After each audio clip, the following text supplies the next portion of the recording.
Okay தியாகையாட்ட நான் கேட்கணும்.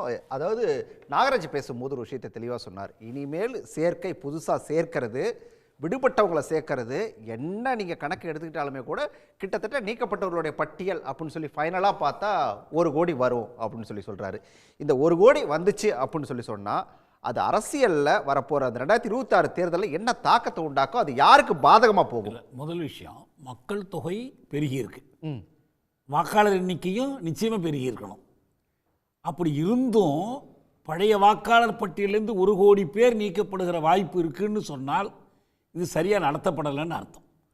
இப்போ இதில் முக்கியமான ஒரு கேள்வி, அவர் எழுப்பின கேள்வி தான் இங்கே முக்கியம். என்னன்னா, இந்த தேர்தல் அதிகாரிகள் மாநில அரசு கட்டுப்பட்டவர்கள்னு சொன்னார்.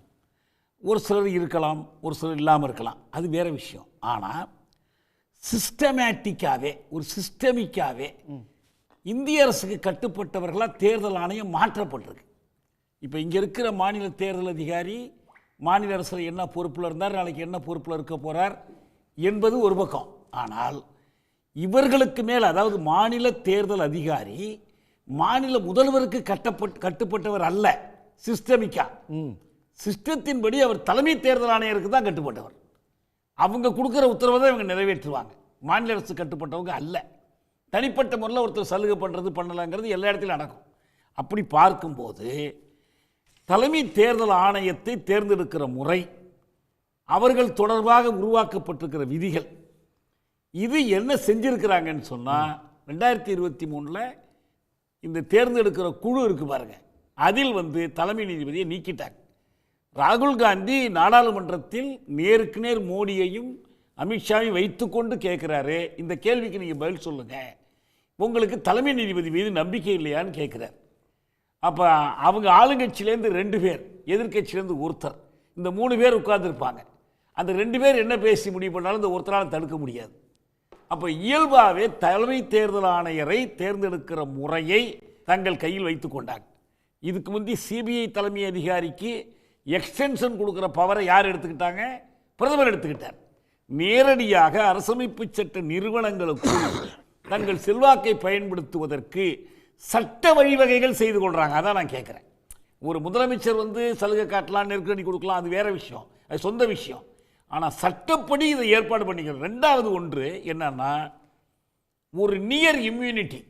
அவர் தேர்தல் கமிஷனராக இருக்கும்போது என்ன வேலை செஞ்சிருந்தாலும், அது கிரிமினலாக இருந்தாலும் சிவிலாக இருந்தாலும் அவர் மேலே எந்த வழக்கும் போட முடியாது.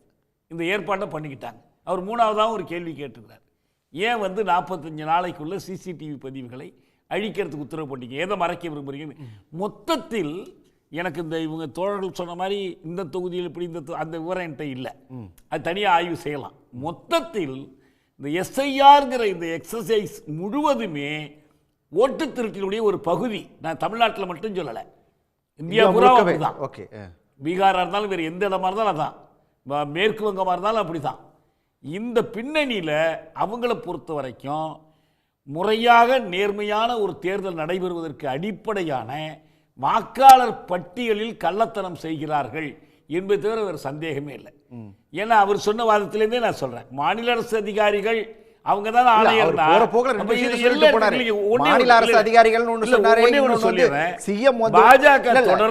முதலமைச்சர் தடுப்பூசி போட வேணாம்னு சொல்லி சொன்னாரு, கொரோனா தடுப்பூசி அப்படின்னு சொல்லி சொன்னாரு. அப்படிலாம் எங்க முதலமைச்சர் சொல்லல.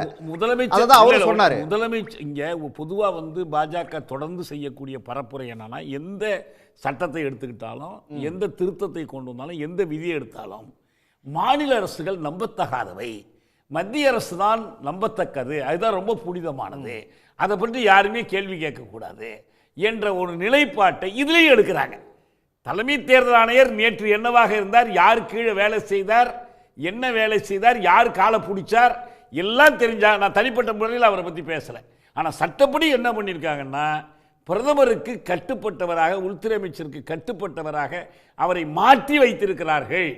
இதை வைத்துக்கிட்டு இவங்க என்ன சொல்றாங்கன்னா, இந்த மாநில தேர்தல் அதிகாரிலாம் இப்படிதான், கலெக்டர்லாம் இப்படிதான், தாசில்தார் இப்படிதான், இது என்ன பேசல, என்ன அர்த்தம் இருக்கு? கட்டுப்பட்டவர்கள் என்பதுதான் மோசடிக்கு அடிப்படை என்றால், தெளிவாக இந்திய அரசுக்கு கட்டுப்பட்டு ஆளுங்கட்சியினுடைய கூட்டணி அமைப்புகளில் ஒன்றாக மாற்றப்பட்டிருக்கிற தலைமை தேர்தல் ஆணையர் தான் இந்த எல்லா மோசடிகளுக்கும் பொறுப்பேற்கணும். உடனுக்குடன் செய்திகளை தெரிந்து கொள்ள சன் நியூஸ் பெல் ஐகானை கிளிக் பண்ணுங்க.